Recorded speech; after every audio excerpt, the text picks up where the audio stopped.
Wah, kebetulan ada Mak Lampir. Ada apa? Kami sedang mengejar seseorang yang tampan. Kalau Mak Lampir melihatnya, Mak Lampir pasti tergila-gila padanya. Bukan aku yang tergila-gila padanya, tapi dia. Siapa? Maksudmu Dewa Petir? Benar. Jadi, sekarang kami harus bagaimana, Mak Lampir? Pulang dan jaga para kiai di penjara bawah tanah. Pintu 2 dan pintu 9, tambah lagi penjagaannya agar lebih kuat lagi. Pasti, Mak Lampir. Ayo, Grandong.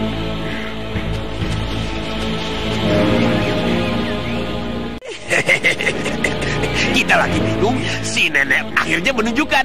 Betul. Ayo.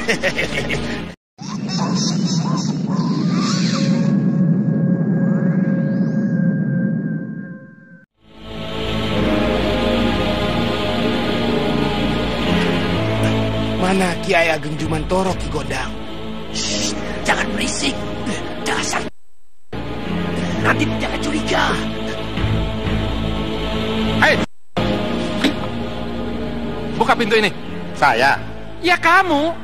Cepat buka. Baik, Kanjeng.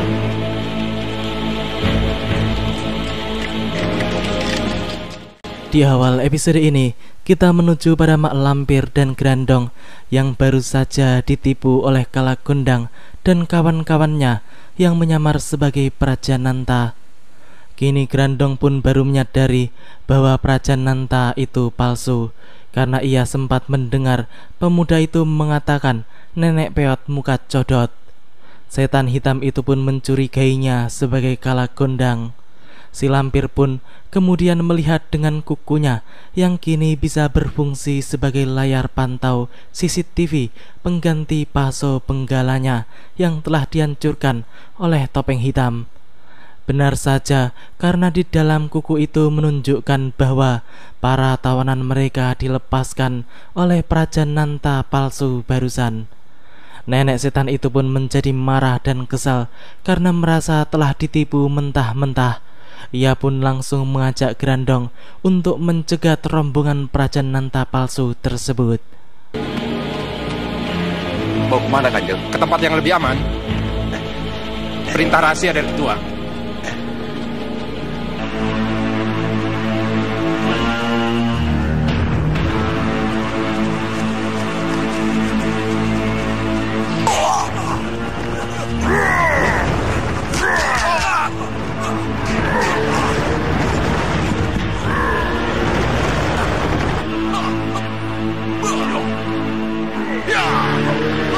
Hentikan! Jangan ikut campur!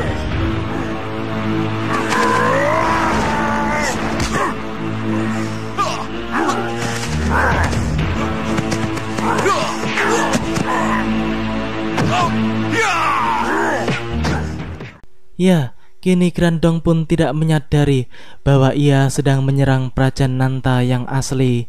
Mereka pun bertarung untuk saling menjatuhkan satu sama lain. Namun pemuda itu tampaknya sulit untuk bisa mengimbangi kehebatan Grandong. Apalagi kemudian Mak Lampir pun turut membantu Grandong untuk melumpuhkan Prajananta yang sebenarnya adalah putra kandung Dewa Petir tersebut. Kini pemuda itu pun tergeletak, tidak berdaya dan hampir mati. Matikah Prajananta, Mak Lampir? Yang aku inginkan adalah Prajananta kembali ke asalnya menjadi Kalagondang. Tapi ternyata dia adalah betul-betul Prajananta sebenarnya. Aku masih hidup? Karena belas kasihanku lah kau masih hidup. Apa yang terjadi hingga Mak Lampir menyerangku? Karena aku melihat kau dan konco-konco melepaskan tawanan para kiai sepuh dan Tumenggung Martoloyo. Tidak mungkin. Penglihatanku tidak mungkin salah. Ayo, mari ikut aku memeriksa kamar tahanan. Dasar Lampir bodoh, ternyata ia masih belum juga mengetahui bahwa Prajananta yang bertemu dengannya di hutan itu adalah samaran Kalagondang. Kini mereka semua pun menuju ke ruangan penjara bawah tanah, dan di sana tampak para prajurit yang sedang sibuk membersihkan bekas tempat para tawanan mereka yang telah dibawa oleh Prajananta palsu. Mak Lampir pun bertanya tentang keberadaan para tawanan mereka, dan prajurit itu mengatakan sudah dipindahkan. Semua pun terkejut mendengar kabar itu, dan prajurit tersebut pun menatap Prajananta dalam-dalam, sebab pemuda itulah barusan yang melakukannya. Begitu juga dengan Mak Lampir dan Grandong. Bukankah Andika sendiri yang mengeluarkannya? Kurang ajar! Betul, ada yang menyamar sebagai aku. Hah, mereka pasti belum jauh. Mari kita kejar. Hah.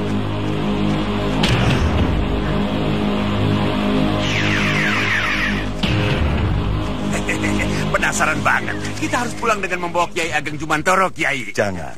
Sekarang bukan waktu yang baik. Kami mengambil Kiai dengan cara yang mudah. Cara ini pun bisa kami lakukan untuk mengambil Kiai Ageng Jumantoro, Kiai. Lain. Kiai Ageng Jumantoro dalam bentuk sukma. Lagi pula, penjagaan di Istana Dewa Petir sudah diperketat oleh Mak Lampir.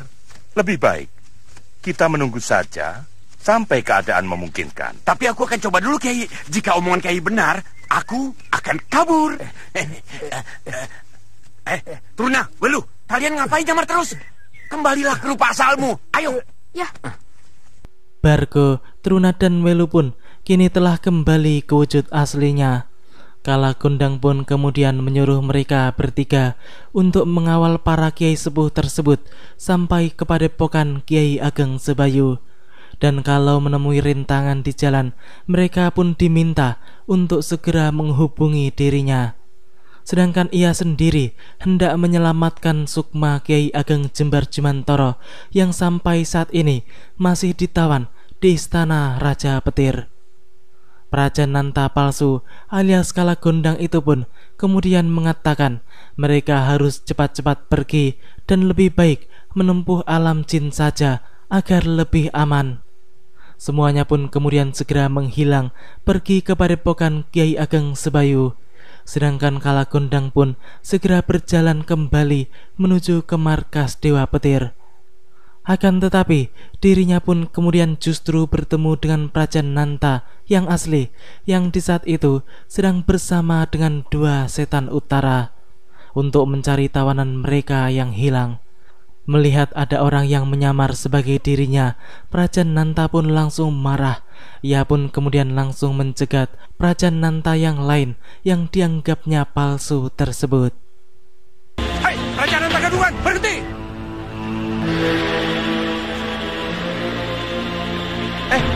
Dari mana ini meniru rupaku? Kau yang meniru rupaku. Mana buktinya? Hah? Apa kau punya bukti? Kalau aku punya bukti, namanya asli, tulan, seli. Coba buktikan. Prajananta yang asli tahu nama kepanjangannya yang benar. Apa kau tahu nama Prajananta yang benar? Hah? Ibuku hanya memberikan nama tunggal tanpa memberikan nama yang lain. Pasang telingamu lebar-lebar. Nama Prajananta yang asli, kepanjangannya, kesukaannya gadis, matinya diketok. Yup,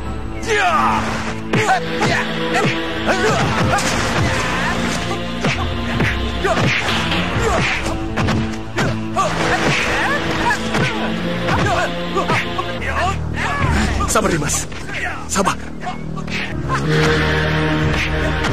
Mana yang asli kan? Saya kurang tahu Dimas. Ya, kini pertarungan pun berjalan sengit. Namun Kalagondang tidak sulit untuk mengalahkan Prajananta yang asli. Sebab melawan Grandong saja pemuda itu tidak mampu, apalagi harus berhadapan dengan dirinya. Kalagondang pun kemudian mendapatkan ide yang cerdik.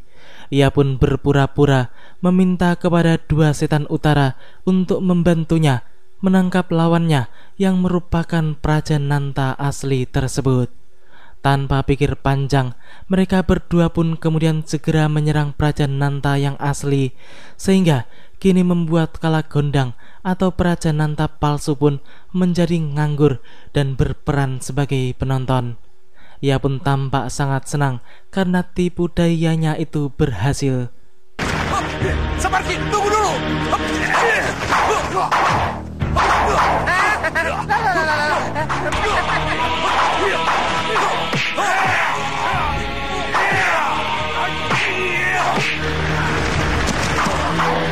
Hajar terus, hajar terus.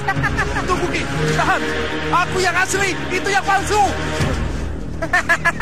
Pukul terus, pukul terus. Aku yang asli, itu yang palsu, Ki. Salah. Hajar terus. Hah?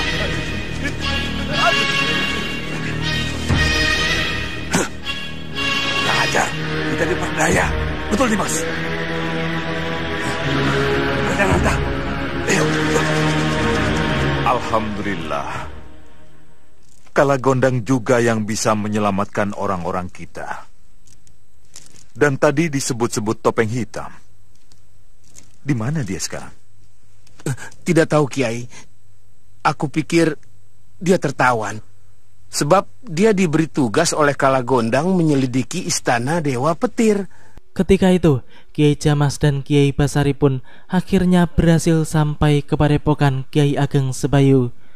Mereka pun sedang membicarakan tentang topeng hitam dan juga Kiai Ageng Jembar Jumantoro yang menurut dugaan mereka perlu untuk diselamatkan juga. Kiai Jamas pun mengatakan bahwa mereka harus bisa mengumpulkan orang-orang sakti golongan putih guna membebaskan sukma Kiai Ageng Jembar Jumantoro. Oleh karena itu, sang Kiai pun kemudian meminta bantuan kepada Bargo untuk bisa menghubungi Datuk Larang Tapa dan juga Datuk Panglima Kumbang. Bargo pun langsung menyanggupinya, sebab tidak sulit baginya untuk menemui kedua orang yang dimaksud oleh Kiai Jamas tersebut.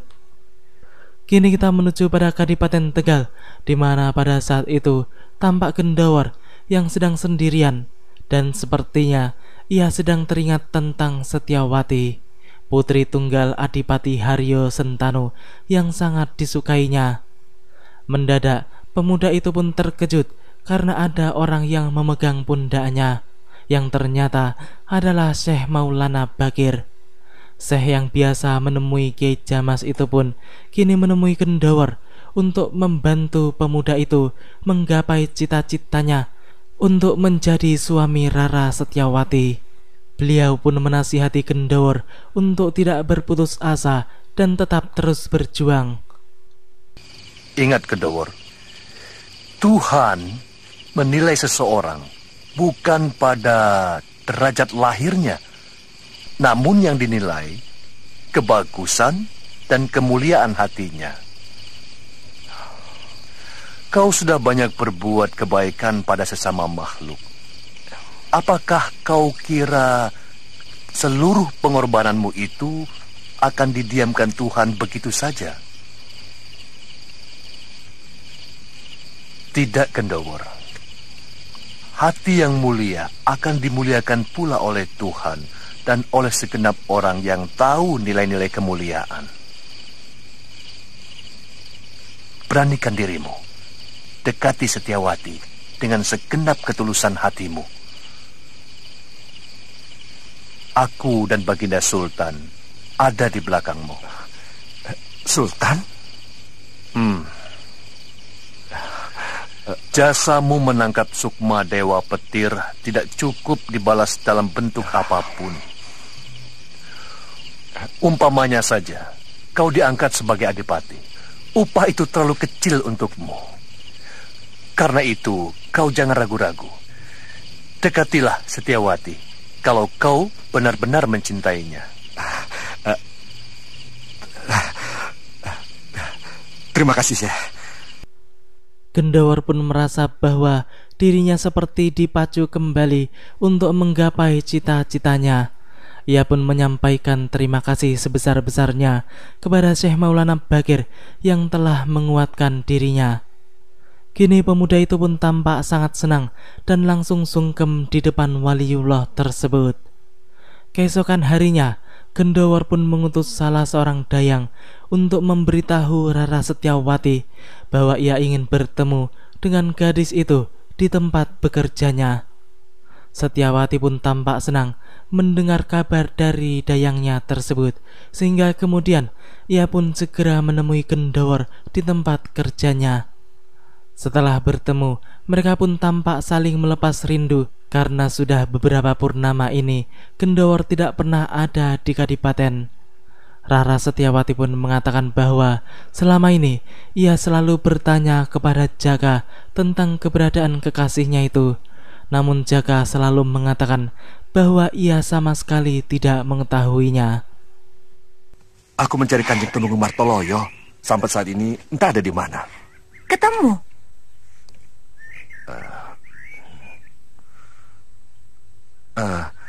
Seorang alim ulama terkenal menyuruhku untuk menemui Kanjeng Rara. Siapa? Syekh Maulana Bakir. Aku sangat berterima kasih. Apa katanya? Disuruhnya aku... Ayo teruskan. Kenapa dia? Disuruhnya aku melamarmu. Kata-kata itu aku tunggu-tunggu sejak dulu, Kakang. Kapan Kakang akan melamarku? Tapi... Tidak ada tapi-tapi. Kakang harus melamarku sekarang. Ayo. Jangan sekarang. Aku perlu persiapan dan musyawarah dulu dengan Syekh. Kapan? Jangan lama-lama. Nanti juga aku beritahu melalui Nyiru, ya? Rara Setiawati tampak sangat senang mendengar kabar baik dari Kendawar. Ia pun tampak senang karena kini pemuda itu telah memiliki nyali untuk melamarnya. Setelah pulang ke rumahnya, Kendawar pun kembali ditemui oleh Syekh Maulana Bakir yang mempertanyakan apakah ia sudah menyampaikan kabar lamarannya kepada Rara Setiawati. Pemuda itu pun kemudian mengatakan bahwa ia tidak mempunyai apa-apa untuk melamar Setiawati, bahkan uang pun ia tidak memiliki. Melihat keresahan yang ada di hati Kendawar, Syekh Maulana Bakir pun kemudian berjanji akan membantunya dan ia tidak perlu memikirkan masalah tersebut. Dan yang terpenting adalah hati pemuda itu mantap untuk melakukannya. Mantap sih mantap, Syekh. Tapi simpan dulu kalimat tapimu itu. Katakan pada Setiawati bahwa kau akan datang melamar hari Kamis Pahing. Kamis Pahing? Iya. 3 hari lagi? Iya. Makin cepat kan makin bagus. Bukankah begitu? Tenang sajalah. Hari Kamis Pahing nanti aku akan datang kemari.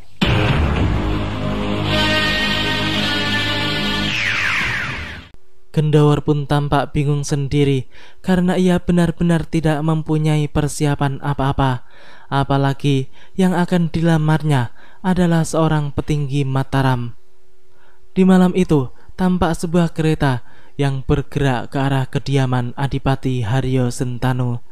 Mendadak Kendawar pun menghentikannya. Penumpang kereta itu pun adalah Rara Setiawati dan ibunya. Mereka pun bertanya mengapa keretanya berhenti tiba-tiba. Dompet dia, Setiawati.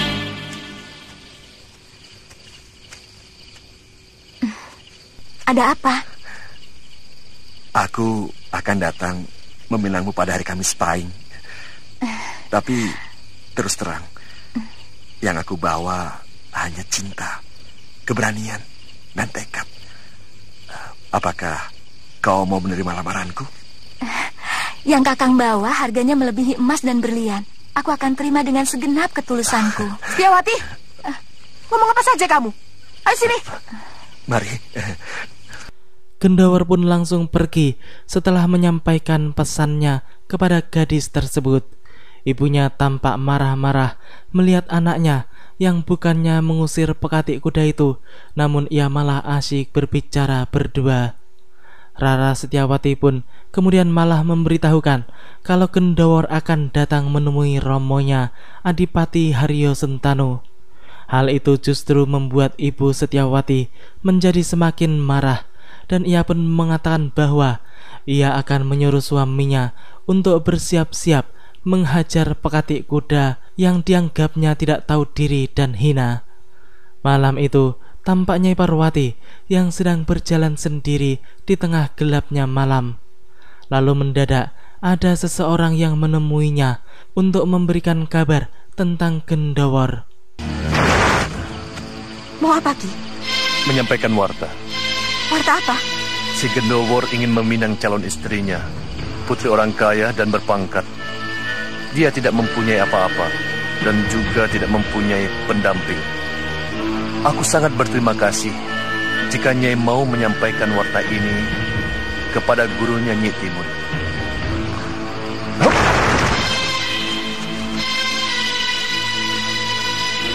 Aneh. Siapa lelaki itu? Sepertinya dia sudah tahu kalau aku adalah guru Gendowor. Nyai Parwati pun penasaran siapa orang yang barusan menemuinya tersebut. Sementara itu, setelah menemui Nyai Parwati, kini Syekh Maulana pun menemui Temenggung Martoloyo dan meminta kepada penguasa Kadipaten Tegal tersebut untuk membantunya meminangkan Setyawati, putri Adipati Haryo Sentanu, dengan Gendowor. Temenggung Martoloyo pun sangat senang jika ia bisa membantu Syekh Maulana Bakir. Namun, ia dan semuanya pun menjadi terkejut mendengar pernyataan dari Syekh Maulana Bakir barusan. Jelas saja hal itu mengherankan, sebab Gendowor adalah seorang pekatik kuda. Aku minta pertolongannya. Siap, Syekh. Apa yang harus aku lakukan? Meminangkan Setyawati, putri Kanjeng Adipati Haryo Sentanu. Untuk siapa? Untuk pekati Kanjeng sendiri, si Gendowor.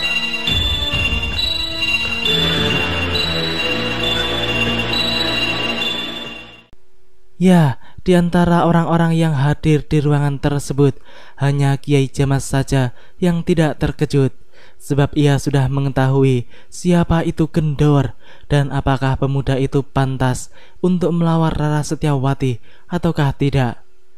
Di malam itu, Gendowor pun sedang membaca ayat-ayat suci Al-Quran di dalam rumahnya. Sedangkan di luar sana tampak Nyi Timun yang sedang berjalan cepat ke arah rumah pekati kuda Temenggung Martoloyo tersebut. Tampaknya setelah mendapatkan kabar dari Syekh Maulana Bakir, Nyai Parwati atau Nyi Timun pun mengambil inisiatif untuk langsung bertemu dengan muridnya itu. Ia pun mengetuk pintu rumah Gendowor beberapa kali. Mendengar ketukan pintu di rumahnya, pemuda yang menjadi topeng hitam tersebut pun kemudian langsung mengakhiri bacaan Qur'annya. Ia pun kemudian menjawab salam tamunya itu dan membukakan pintu. Akan tetapi, pemuda itu pun menjadi sangat terkejut ketika ia tiba-tiba saja diserang.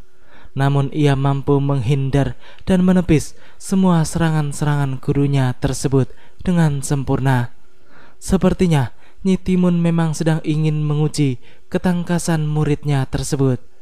Sebab sudah lama mereka berdua tidak bertemu karena sibuk dengan urusan masing-masing.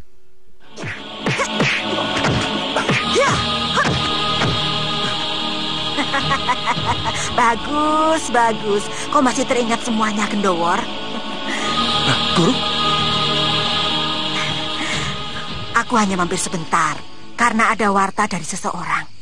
Apa benar kamu ingin melamar? Benar. Kamis Pahing? Betul. Guru dengar dari siapa? Dari seseorang. Tapi aku sendiri tidak tahu siapa dia. Ini untuk tambahan mas kawin dan beli baju barumu di saat kamu nikah nanti. Aku akan memberikan mas kawin Al-Quran dan sajadah, Guru. Aku rasa itu sudah cukup, Guru. Sudah. Sejak dari rumah, aku sudah menggagas kalau kau bisa menangkis jurus naga pitu yang digabungkan dengan jurus alap-alap putih. Akan aku hadiahkan uang ini untukmu. Maka uang ini sudah menjadi hak milikmu. Datanglah dari Kamis Pahing, Guru. Aku sangat mengharapkan kehadiran Guru. Insya Allah.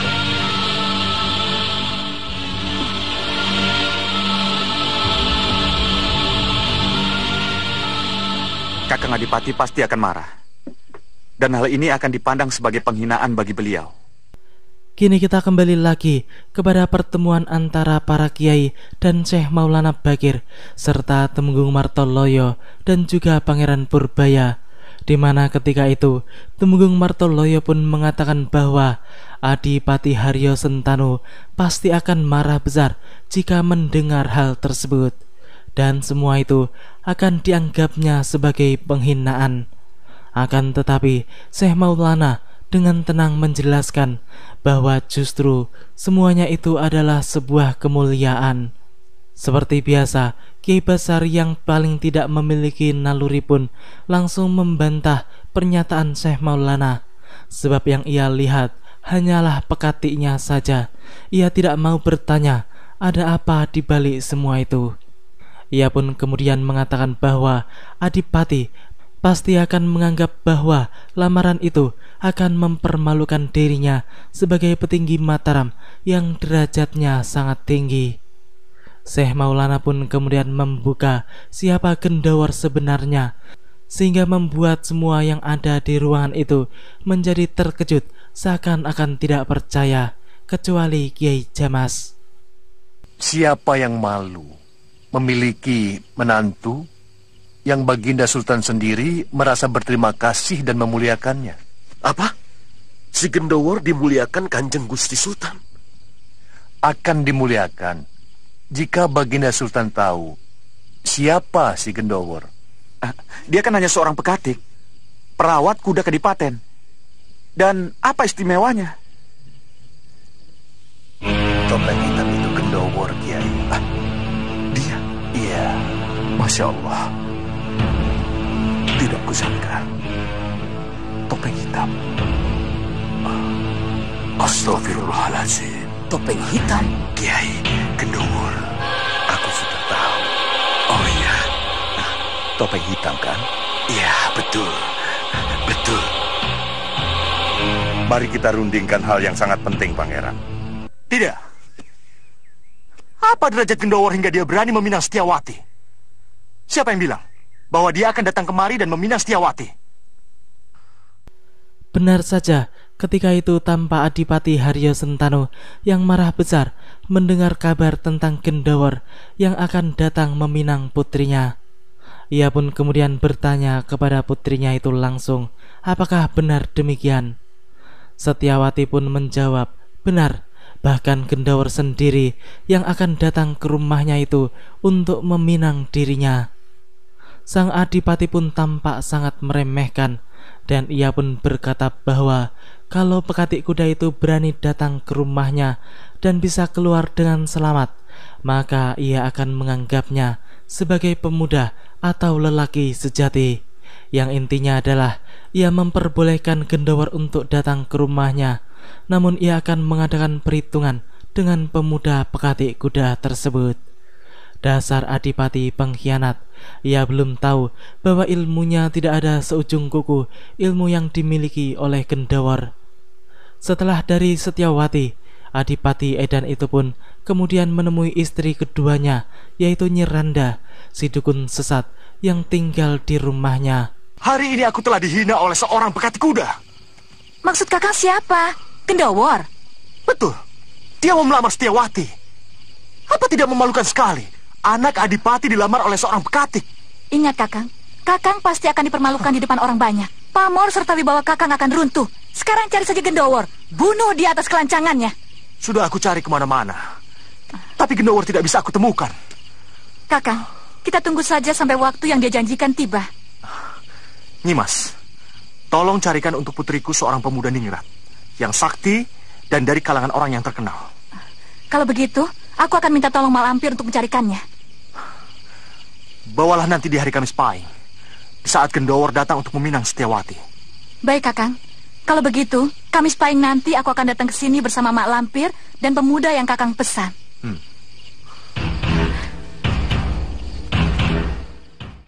Demikianlah alur cerita di episode kali ini. Nantikan kelanjutan kisahnya di episode yang akan datang. Terima kasih bagi teman-teman semua yang udah mau nonton. Jangan lupa like, comment, subscribe, dan share. Dan juga nyalain notifnya. Wassalamualaikum warahmatullahi wabarakatuh.